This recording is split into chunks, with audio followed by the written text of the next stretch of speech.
Hey everyone, welcome back to another Auxiliary Prep Math for Fun video. And in this video, what we're going to do is try solving the question number 1 from the 2018 AIME 1. And the question reads that let S be the number of ordered pairs of integers AB with A is between 1 and 100 and B is greater than 0, such that the polynomial x squared plus ax plus b can be factored into the product of two linear factors with integer coefficients. Find the remainder when S is divided by 1000, and S is the number of ordered pairs of AB that satisfy the constraints over here. So, since it's asking for the number of ordered pairs, I'm going to try listing out some of the solutions from the beginning and see if there's a pattern that emerges. So, I'm going to come up with this solutions, and I'm going to just write a list over here. And obviously, since this is like trying to find a pattern between polynomials, what I'm going to do is start out with the lowest A. And in this case, when we plug into the lowest A, which is 1, our polynomial is going to be x squared plus x plus b, and we're asked to find the number of valid solutions for b. So for this, I'm going to use a quadratic formula. And when we use a quadratic formula, we get something like negative 1 plus or minus 1 minus 4, a square root of 1 minus 4b all over 2. And the negative 1 plus or minus 2 doesn't really matter because it's going to end up being an integer anyways. What really matters is that the square root of 1 minus 4b is actually the positive integer. And that's how we can find the solutions for b. So in this case, the only solution for b is when b is equal to 0. Meaning that when a is equal to 1, there's only one solution. And that's just how I'm going to write how many solutions there are. So now let's try when a is equal to 2. So I'm just going to keep the square root of the discriminant over here. So that's going to be 4 minus 4b. And the only solutions for this are when b is equal to 0 and b is equal to 1. So for a, when a is equal to 2, there are two solutions. That's not enough to make a valid claim yet, so let's just keep on going. So now when x squared plus 3x plus b, now when a is equal to 3, we're going to have to rewrite this as 9 minus 4b. And the only solutions for that are when b is equal to 0, b is equal to 2, and just b is equal to 2. And that means when a is equal to 3, there are two solutions. Now let's try when a is equal to 4. So this is going to be 4 over here. And now let's plug in 16 over here. So the only solutions for this are when when b is equal to 0, b is equal to 3, and b is equal to 4 is equal to b, or b is equal to 4. And those are the three solutions that are valid over here. Meaning that when a is equal to 4, there are three solutions. Now let's try 5. I predict that it'll be 3 because this kind of goes in a pattern of 1, 2, 2, 3, and then probably another 3 that'll come after it. So let's try. When a is equal to 5, then this thing in the discriminant will be 25.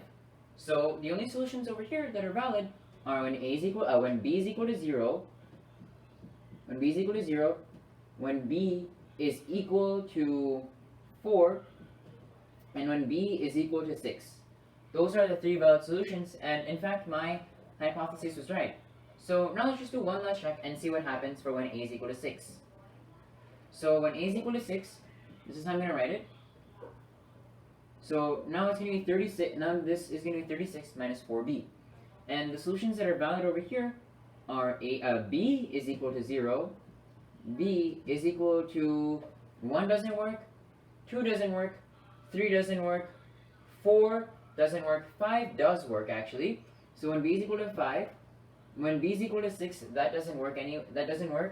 When b is equal to 7, that doesn't work, but b equals to 8 does, and so does b equals to 9. So those are the four solutions that work. Meaning that it goes in this pattern. 1, 2, 2, 3, 3, 4, and probably another 4 after this. So when a is equal to 7, that's going to be equal to 4. And since the last number over here is 100, we just need to find what is going to be when a is equal to 100. How many solutions will we have for that? And for that, we can just see a common property over here. When a is odd, what we're going to do is simply just a divided by 2 and a plus 1 divided by 2. That's going to be if a is odd. So you can see here that when a is equal to 1, that's just going to be 1 plus 1, which is 2 divided by 2, which is 1. When a is equal to 3, that's going to be 3 plus 1, which is 4 divided by 2, which is 2. and so on the pattern continues. And since A is even, we need to see what when A is even, what's going to happen. So when A is even, it's going to be A divided by 2 plus 1. So you can see that this is 2 divided by 2, which is 1, plus 1, which is 2. Over here, when A is equal to 4, it's 4 divided by 2, which is 2, plus 1, which is 3. So that means when A is equal to 100, it's going to be 100 divided by 2, which is 50, plus 1, so 51. So basically, all our arithmetic sequence is just 1, plus 2, plus 2, plus 3, plus 3, all the way to plus 50, plus 50, plus 51. That's just all our arithmetic sequence is. So now what I'm going to do is combine the 50 and the 51 and the 1. So that's going to be 52.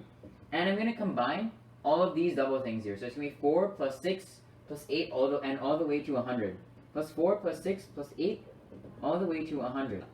And I'm just going to use, since this is a solid arithmetic sequence, I'm just going to use the formula to find the number of terms and eventually the sum of this. So the number of terms is going to be equal to 4 plus the common divisor, which is 2 times the number of terms minus 1, and that's going to be the same thing as 100, which is the last term. So 2 times n minus 1 is equal to 96, whoops, my bad.